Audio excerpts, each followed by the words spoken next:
এই মুহূর্তের সবচেয়ে বড় খবর, রানীনগর ২ নম্বর ব্লক থেকে যে খবর পাচ্ছি, অর্থাৎ রানীনগর ইসলামপুরের যে চিত্র, সেটা অধীর চৌধুরীর হাত ধরেই কংগ্রেসে যোগদান করছেন শয়ে শয়ে তৃণমূল ছেড়ে। আপনাদেরকে বলেছিলাম যে তৃণমূল দলটা মোহভঙ্গ হবে, তৃণমূলের অহংকারে রাজনীতি পতন ঘটছে, তাই মুর্শিদাবাদে এবার খেলোয়াড় হিসেবে কিন্তু অধীর রঞ্জন চৌধুরীকে দেখা যেতে পারে। কেননা ধর্মীয় মেরুকরণের রাজনীতির কাছে তিনি ভোটে হেরেছিলেন, সে হার কিন্তু হুমায়ুন কবির স্বীকার করতে বাধ্য হচ্ছে।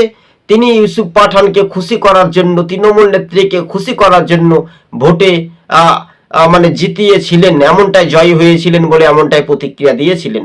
তাই 26-এর বিধানসভা ভোটের আগে আপনারা জানেন কিন্তু তৃণমূলের ধস কিন্তু নেমেছে।